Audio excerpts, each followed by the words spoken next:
Jiwaku Bukan Jiwaku, Mencintai Dua Jiwa oleh Fujika chapter 10. Dukung channel ini dengan cara like, subscribe, komen, dan share. Terima kasih.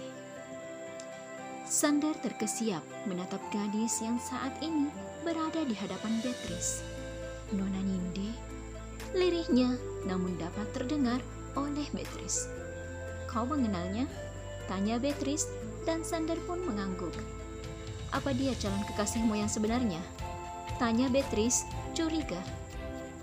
Astaga Beatrice, sempat-sempatnya kamu bercanda di situasi seperti ini, ucap Sander mengabaikan pertanyaan Beatrice seraya memeriksa beberapa bagian tubuh Nindi.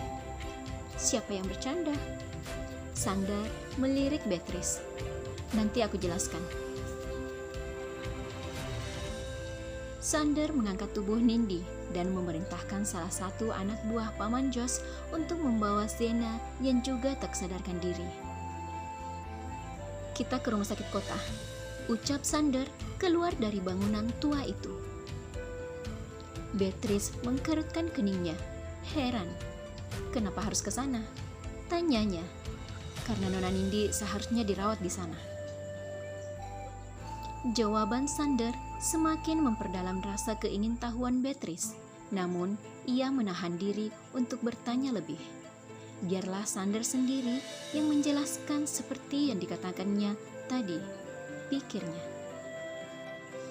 Setiba di rumah sakit kota, beberapa perawat menghampiri mereka dengan mendorong dua buah brangkar begitu melihat mereka membawa pasien. Astaga, bukankah ini Nona Nindi?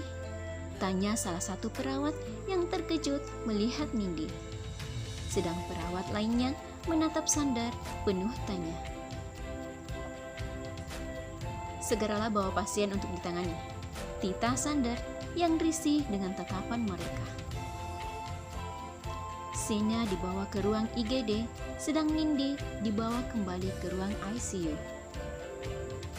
Saya akan mengabarkan keberadaan Nona Nindi ke Dr. Hans, kata salah satu dari mereka begitu tiba di ruang ICU. Dr. Hans mempersilahkan perawat yang mengetuk pintu untuk masuk ke ruangannya. Maaf mengganggu dokter, saya mau mengabarkan bahwa Nona Nindi saat ini sudah ada di ruang ICU. Dr. Hans terperanjat mendengar kabar kembalinya Nindi. Ia pun segera ke ruang ICU untuk memastikannya. Kabar hilangnya Nindi terdengar beberapa jam yang lalu.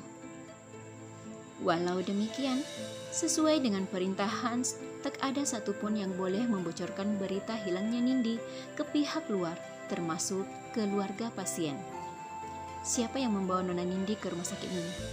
Tanya Hans ke perawat yang menjaga Nindi sesaat setelah tiba di ruang ICU. Saya tidak tahu dokter, tapi mereka ada beberapa orang. Mereka juga membawa satu orang pasien lainnya, jawab perawat dengan teknik Serilista itu. Lalu di mana mereka sekarang? Tanya Hans lagi. Mereka di IGD dokter. Baiklah, kalian jaga Nona Nindi baik-baik, dan jangan sampai Nona Nindi menghilang lagi. Saya akan menemui mereka.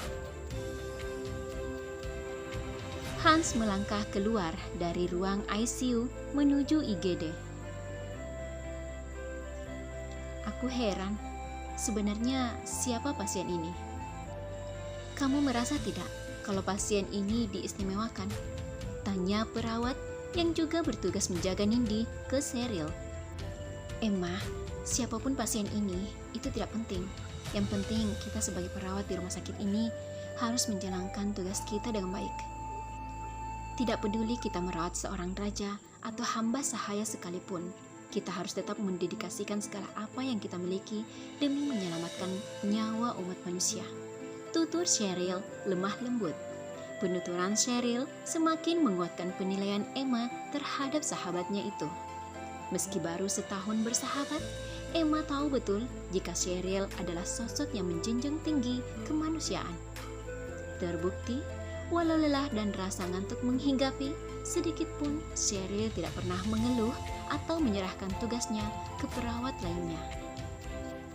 Di koridor depan ruang IGD, Sander duduk menumpu wajahnya dengan kedua kepalan tangannya, yang mana kedua sikunya menumpu pada kedua pahanya.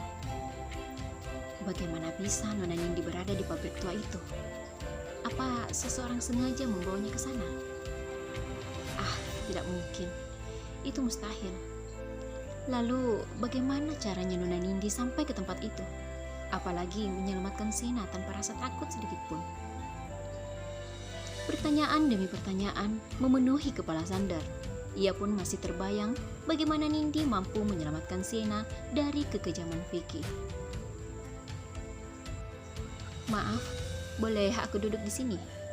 Kedatangan Hans membuyarkan lamunan Sander. Sander menoleh lalu mempersilahkan Hans duduk di sampingnya.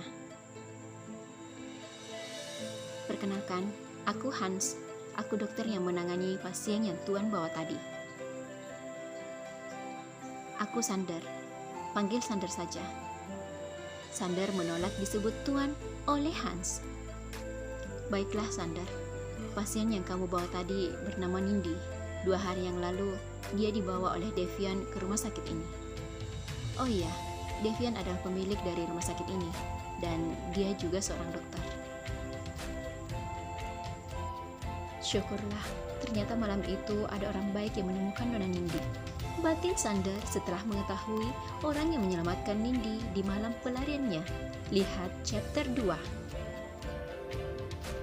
Hans mulai memaparkan apa yang terjadi, termasuk Devian dan secara tidak sengaja menabrak tubuh lemah Nindi, hingga di mana Nindi menghilang beberapa jam yang lalu.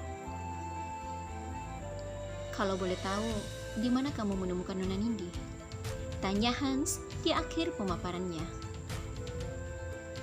Apa aku harus mengatakan yang sebenarnya? Tapi jika dokter ini bertanya bagaimana bisa Nona Nindi sampai di sana, aku harus jawab apa? Aku sendiri bingung bagaimana ini bisa terjadi. Gumam Sander dalam hati. Sander? Hans menyadarkan Sander yang terdiam. Maaf Dokter Hans, aku menemukan Nona Nindi pingsan di pinggir jalan sewaktu menuju kemari. Sengaja Sander tidak mengatakan yang sebenarnya, bukan tanpa pertimbangan. Ia hanya tak mau masalah semakin sulit untuk dikendalikan. Baiklah, kalau begitu aku pamit dulu. Terima kasih sudah membawa Nona Nindi kembali ke rumah sakit ini. Sama-sama dokter. Dokter Hans beranjak dan melangkah menjauh dari Sander. Maaf Dokter Hans, aku belum bisa mengatakan yang sebenarnya. Nona Nindi adalah tanggung jawabku. Justru akulah yang berterima kasih ke Dokter Hans karena sudah peduli kepada nona kami. Batin Sander sepeninggal Hans. Lalu, bagaimana kamu menjelaskan siapa gadis itu? Pertanyaan Beatrice sontak mengagetkan Sander. Sander menoleh dan mendapati Beatrice yang melotot padanya dengan kantong kresek berisikan makanan dan minuman yang dibelinya dari kafe di depan rumah sakit tersebut. Sander melayangkan pandangannya dan melihat salah satu anak buah Paman Jos berdiri tak jauh dari mereka. Black, panggil Sander ke orang yang dilihatnya. Black pun melangkah mendekati Sander. Iya tuan, sahutnya. Tolong jaga Nona Sena, aku ke taman dulu. Sander lalu mengajak Beatrice ke taman rumah sakit itu. Apa kau masih ingat pemilik dari DNA International Corp?